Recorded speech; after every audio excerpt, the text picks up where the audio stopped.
आज हम संख्या पद्धति यानी नंबर सिस्टम पार्ट 2 के मोस्ट इंपोर्टेंट क्वेश्चन पढ़ेंगे। तो इससे पहले वाले वीडियो में हमने 1 से लेके 5 तक के वेरी मोस्ट क्वेश्चन पढ़े थे, जो कि काफी बार कंपटीशन एग्जाम में पूछे जाते हैं। यदि वो वीडियो अभी तक आपने नहीं देखा है तो नीचे डिस्क्रिप्शन बॉक्स में उसका लिंक दिया हुआ है, वहां पर जाके आप उस वीडियो को देख सकते हैं। तथा यदि अभी तक आपने हमारा यूट्यूब चैनल सब्सक्राइब नहीं किया है तो हमारे यूट्यूब चैनल को सब्सक्राइब करें तथा नोटिफिकेशन बेल को प्रेस करना बिल्कुल भी नहीं भूलें, ताकि हमारे यूट्यूब चैनल मैथ्स प्लस से रिलेटेड जो भी लेटेस्ट अपडेट हैं उनकी नोटिफिकेशन आप तक तुरंत ही पहुंच सके। तो चलिए शुरू करते हैं। पहला क्वेश्चन है कि 1, 2, 3 100 तक संख्याओं का योग कितना है। और हमारा पहला ऑप्शन है 5000, दूसरा ऑप्शन है 4050, तीसरा ऑप्शन है 5020 और चौथा ऑप्शन है 5050। तो जब भी हमें लगातार संख्याओं का योग करना है तो इसके लिए हमारे पास में सूत्र होता है n इंटू n प्लस 1 और बट्टा 2। अब हमारे पास में n बराबर यहां से कितना दे रखा है, 100 दे रखा है, तो n की जगह तो आ जाएगा 100 गुणा 100 प्लस, अब n प्लस 1 है तो इसकी जगह कितना हो जाएगा, 100 प्लस 1 हो जाएगा, तो ये हो गया 100 प्लस 1 और बट्टा 2। तो अब 2 का भाग लगाया 100 में तो कितनी बार चला गया, 50 बार, तो ये हो जाएगा 50 गुणा और 100 और 1 कितना हो गया, 101 हो गया, तो 50 गुणा 101, तो 50 को 101 से गुणा किया तो 101 को 5 से गुणा करेंगे तो हमारे पास में कितना आ जाएगा, 505 और 10 और है तो ये हो गया 10, तो ये हो जाएगा 5050। तो हमारा कौन सा ऑप्शन सही हो गया, हमारा चौथा द ऑप्शन बिल्कुल सही हो गया। दूसरा क्वेश्चन है कि 3 के प्रथम 10 गुणजों का योग क्या होगा। हमें 10 गुणजों का योग याद करना है, यानी 10 गुणज कौन कौन से होते हैं। तो 3 के 10 गुणज हो गए 3, 6, 9, 12 और इसी तरीके से आगे बढ़ते हुए, तो ये गुणज हो गए। अब हमें इनके 10 तक के गुणजों का योग ज्ञात करना है। तो ये हमारी समांतर श्रेणी बन गई, और समांतर श्रेणी के पदों का योग क्या होता है, Sn बराबर n बट्टा 2, 2a प्लस n माइनस 1 और गुणा d। तो हमारा n बराबर कितना दे रखा है, 10 दे रखा है, और a बराबर कितना है, 3 है।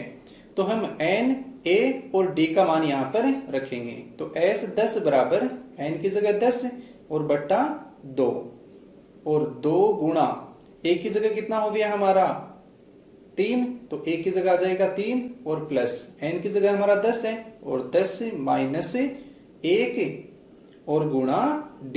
अब d यानी सार्व अंतर, तो अंतर कितना कितना है हमारा, तो अंतर कितना है 3, तो ये हो गया 3। अब इसको सरल करेंगे तो 10 में 2 का भाग लगाया तो कितना हो गया 5, और गुणा 3 को 2 से गुणा किया 6, प्लस 10 में से 1 घटाया तो 9, और 9 को 3 से गुणा किया तो कितना हो गया 27। तो ये हो जाएगा 5 गुणा 33, तो ये हो गया 5 गुणा 33, और 5 को 33 से गुणा करेंगे तो ये हो जाएगा 165। तो हमारा कौन सा ऑप्शन सही हो गया, हमारा सही ऑप्शन बिल्कुल सही हो गया। हम इसको एक शॉर्ट मेथड से भी कर सकते हैं। यदि किसी भी संख्या x के प्रथम कितने भी n गुणज हैं तो उसको हम सेकंड विधि से भी कर सकते हैं, और उसका सूत्र है x गुणा n इंटू n प्लस 1 और बट्टा 2। अब x की जगह हमारा कितना दे रखा है, यहां से 3 दे रखा है, और n की जगह कितना दे रखा है 10, तो x की जगह कितना जाएगा 3, और गुणा n की जगह हमारे पास में कितना है 10, तो 10 गुणा और 10 प्लस 1 कितना हो गया 11 और बट्टा 2। अब 2 का भाग लगाया 10 में तो कितना आ गया 5 आ गया। अब 3 गुणा 5 गुणा 11, और इसको सरल करेंगे तो हमारे पास में कितना आ जाएगा 165 आ जाएगा। तो इस तरीके से हम इससे डायरेक्ट भी उत्तर निकाल सकते हैं। तीसरा क्वेश्चन है हमारे पास में कि 2 की घात 31 को यदि 3 से भाग दिया जाए तो शेषफल क्या होगा। तो हमें शेषफल ज्ञात करना है, तो इसके लिए सबसे पहले हमें 2 की घात 31 है, इसमें इकाई का अंक ज्ञात करना है। तो इकाई का अंक ज्ञात करने के लिए घात है, इसमें 4 का भाग लगाएंगे, तो 31 में 4 का भाग लगाएंगे। तो सबसे पहले 31 है, तो 31 में 4 का भाग लगाएंगे तो हमारे पास में भागफल तो कितना आ गया 7 आ गया, और शेषफल कितना आ गया 3। अब ये शेषफल है, यही इस 2 की घात है, ये हो जाएगी। तो 2 की घात कितनी होगी 3 होगी, और 2 की घात 3 का मान कितना हो जाएगा 2 गुणा 2 और गुणा 2। और इसको सरल करेंगे तो कितना हो जाएगा, 8 हो जाएगा। तो 2 की घात 31 का इकाई का अंक हमारे पास में कितना आ गया है, 8 आ गया है। अब हमें इस 8 में 3 का भाग लगाना है। तो 8 में हमने 3 का भाग लगाया तो 3 2 6 और शेषफल कितना बच गया, 2। तो हमारे पास में शेषफल पूछा है, तो हमारा कौन सा ऑप्शन सही हो जाएगा, हमारा स ऑप्शन बिल्कुल ही सही हो जाएगा। चौथा क्वेश्चन है कि 2055 में छोटी से छोटी कौन सी संख्या जोड़ें कि वह 27 से पूर्णतः विभाजित हो जाए। पहला ऑप्शन है 24, दूसरा ऑप्शन है 27, तीसरा ऑप्शन है 28 और चौथा ऑप्शन है 30। तो हमें 2055 में 27 का भाग लगाना है, तो 2055 और इसमें हमें भाग लगाना है 27 का। तो भाग लगा के देखते हैं सबसे पहले। तो 27 का भाग लगाया तो कितनी बार चला जाएगा, 7 बार चला जाएगा। तो भागफल में कितना आ जाएगा हमारा, 7। तो इसको गुणा करेंगे, 7 7 49, हाथ से लगी 4, 7 दूनी 14, 14 और 4 कितना हो गया, 18। तो ये हो गया 189। तो 5 में से 9 घटाया तो कितना हो गया, 6 और 20 में से 19 घटाया तो 1 और आगे का अंक उतारा तो हमारे पास में कितना हो गया, 165। अब 27 का भाग लगाना है 165 में, तो 6 बार चला जाएगा। तो 6 को गुना किया तो 7 6 को 42 और 12 और 4 16, तो 162 हो गया। और 165 में से 162 घटाया तो कितना बच गया, 3 बच गया।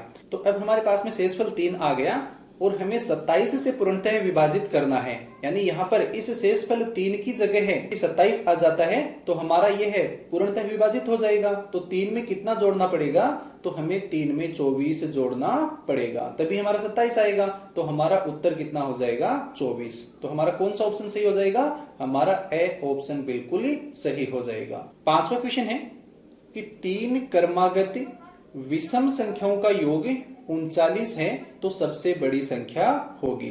तो हमें 3 क्रमागत विषम संख्याएं दे रखी हैं, तो हम मान लेते हैं कि मानना पहली विषम संख्या कौन सी है, x है। तो मान लिया पहली विषम संख्या है x, तो दूसरी क्रमागत विषम संख्या कौन सी हो जाएगी, x + 2 हो जाएगी, क्योंकि विषम संख्याओं में 2 का अंतर होता है। तो दूसरी विषम संख्या होगी x + 2 और तीसरी विषम संख्या होगी x + 4। अब हमें ये कह रहा है कि तीनों का योग है, तो हम तीनों का योग कर देते हैं प्लस और प्लस, और ये किसके बराबर है, 39 के बराबर है।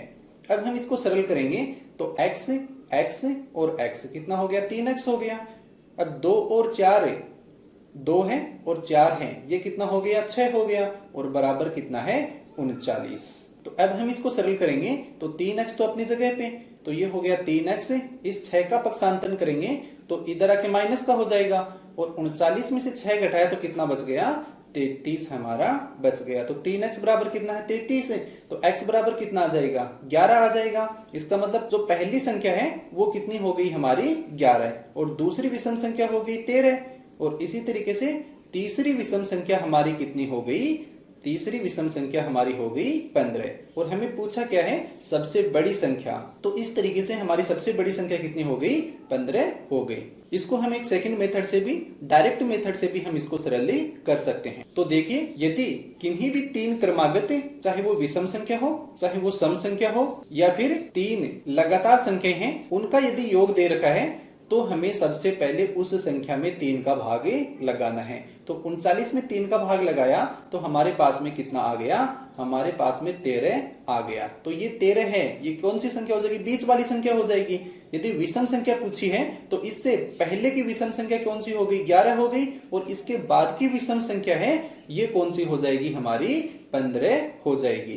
तो यदि सबसे छोटी विषम संख्या पूछता है तब तो 11 उत्तर हो जाएगा, और यदि सबसे बड़ी विषम संख्या पूछता है तो हमारा उत्तर कितना हो जाएगा, 15। तो इस तरीके से आज हमने संख्या पद्धति से, नंबर सिस्टम से संबंधित 5 वेरी मोस्ट क्वेश्चन किए हैं जो कि काफी बार कंपटीशन एग्जाम में पूछे जाते हैं। यदि आपको हमारा वीडियो पसंद आया है तो हमारे वीडियो को लाइक करें, शेयर करें तथा हमारे YouTube चैनल को सब्सक्राइब करना बिल्कुल भी नहीं भूलें।